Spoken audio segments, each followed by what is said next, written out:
25, 26, 27. And as well as the current status of the forensic custody evaluators. So, right, their roots and their current fruiting.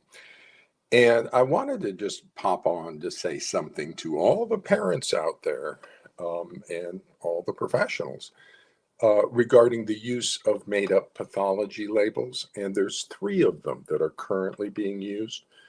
Parental alienation, that's the historical one. It's a made up pathology. It's no such thing. It's awful. The diagnostic criteria for it awful. It's a bad thing. There's no such thing as parental alienation. But recently, the forensic psychologists have developed two more made up pathology labels that are even worse than parental alienation, because at least parental alienation has criteria that define what it is, even though it's bad criteria. At least they try. But the forensic psychologists don't even try. They have these two new ones, made up pathologies called resist refuse dynamic. There's no evidence of that. There's no research on that. There's no even criteria for what that means. What would be the criteria for having a resist refuse dynamic? They don't even offer one. So it's just basically whatever they use. It's a catch-all phrase. The other one they seem to be landing on, though, because they capitalize this one, is parent-child contact problems. Again, that's just a made-up label. There's no research based on that. Is it oppositional defiant disorder or something like that? But there's no parent-child contact problem. That's an attachment pathology. Attachment. Problems in the love and bonding system. They're just ignorant like a rock. And because of their abject ignorance, they don't know what the pathology is. They just make up stuff. They say, oh, it's a parent-child contact problem. It's a factitious disorder imposed on another for secondary gain to the parent. It's a shared persecutory delusion. It's child psychological abuse. It's spousal abuse of the targeted parent using the child as a weapon. All of those diagnoses are in the DSM-5. None of the other made-up pathology levels are even close to being DSM-5able. Okay. So I just want to let you know that if you run into these resist refuse dynamic and parent-child contact problems, they are awful and worse than parental. They Daubert them, Kelly fried them. If they use that term, ask them in cross-examination, where's the research? There's no research base for it. How do you let them get away without dauberting their new parent-child contact when you gave it such a hard time for parental alienation? They had to pass all these bars, and they never could. Well, neither can resist refuse dynamic or parent-child contact problems. They're just making this stuff up. And I just looked at, I'm a member of the AFCC. I just looked at their upcoming symposium somewhere in Pennsylvania or something. And they're using parent-child contact problems. That's what their workshops are on, parent-child contact problem. There's no such thing. It's just a pathology of lies. Everything about it is a lie, including the labels they make up for what it is. I'll give you just a little rule of thumb here. If something exists only in the family courts, that thing doesn't exist. Okay.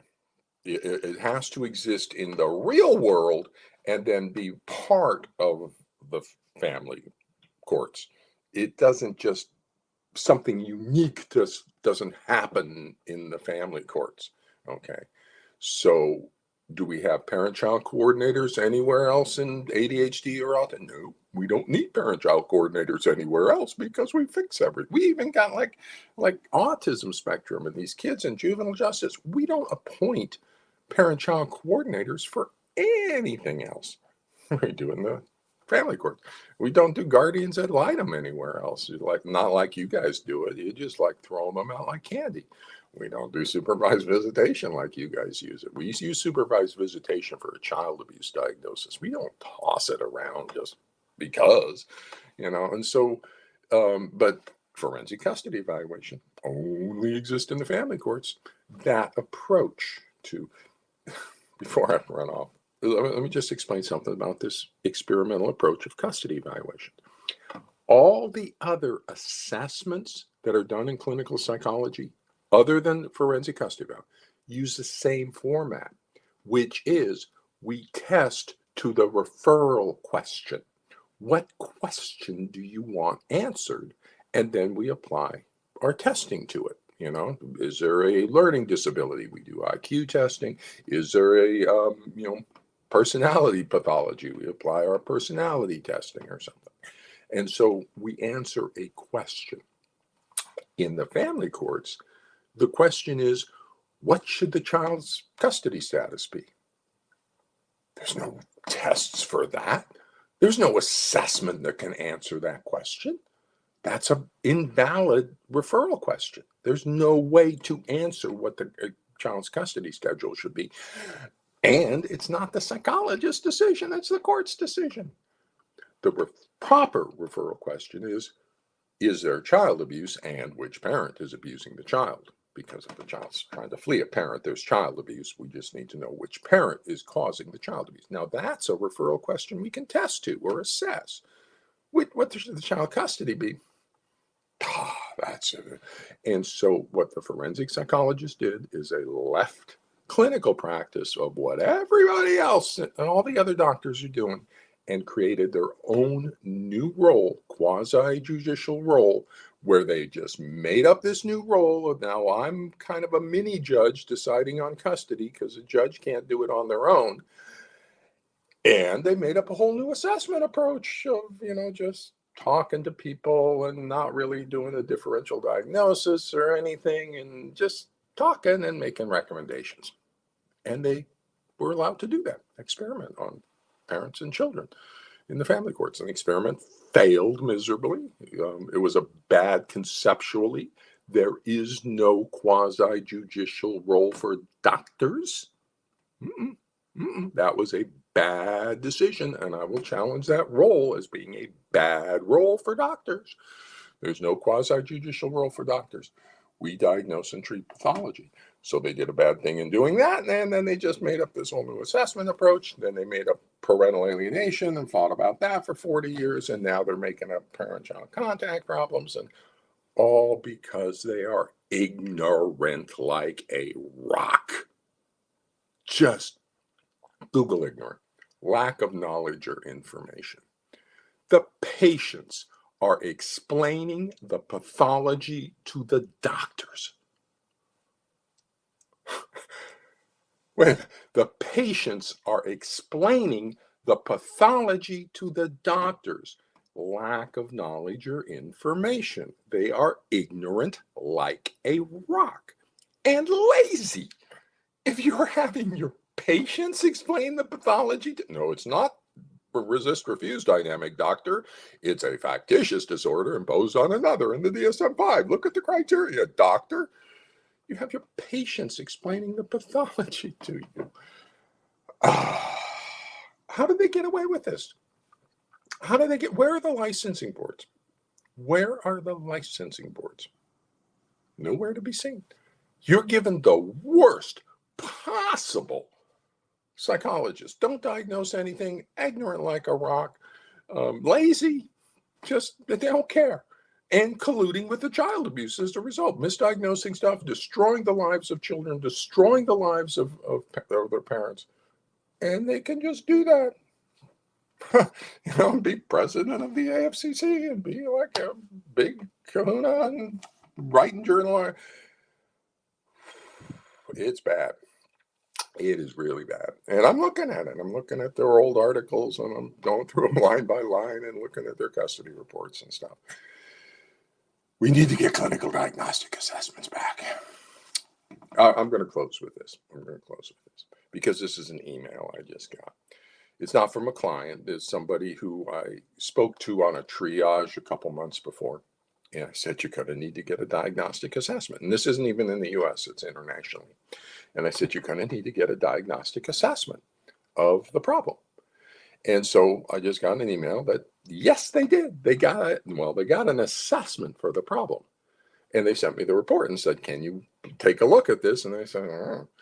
Because after 9-month assessment in a foreign country, 9-month assessment of the problem, there's still no diagnosis. One of the people identified parental alienation. The other, there's a challenging one that said, no, it's not there. And so now we're still fighting about parental alienation. So I look at these two reports and he asked me, can you review them and provide feedback? And I said, I can provide feedback just right now. There's no diagnosis. So there's no professional level activity yet. Because I'm another doctor and I still don't know what the diagnosis is. That should never happen. A second opinion review should not be wondering what the diagnosis is. But I'm wondering what the diagnosis is. So now it looks like it would be a factitious disorder, shared delusion, child psychological abuse based on symptom reporting. Okay, but I'm not allowed to make that diagnosis. I don't have duty of care on that. So if that's a diagnosis, then we go that direction. Is that the diagnosis? So I'm going to contend that both of those involved psychologists who are fighting have misdiagnosed a factitious disorder and the persecutory delusion. So now, how do we evaluate my allegation that they misdiagnosed the pathology? Well, they would both need to provide their diagnosis so we can see whether they match up to the symptoms, which means they would both need to improve the quality of their practice to reach the level of misdiagnosis. They're practicing below the level of misdiagnosis. We can't even evaluate whether or not they misdiagnosed the pathology until they improve the quality of the professional practices. So I explained, again, very clearly to the client parent that diagnosis guides treatment. The treatment for cancer is different than the treatment for diabetes.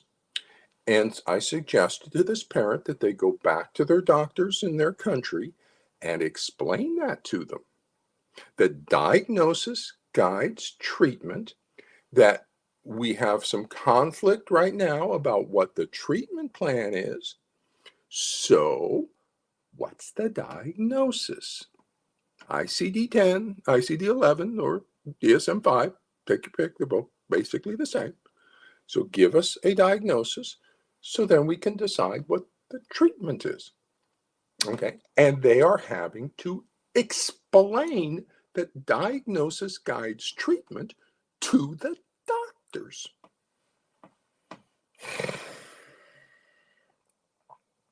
It is so bad. So with that, I am going to head off to my day of reviewing reports and reviewing just how bad it is and just going back and just looking at how did it get so bad, or how did they, why are they doing this? What are this thought disorder thinking on that? And so I'm clearing that up a little bit, and then we'll get back into seeing if we can fix things and get things back on track and back into healthcare.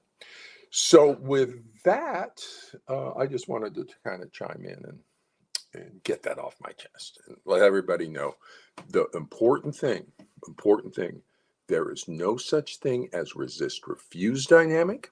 There is no such thing as parent-child contact problems.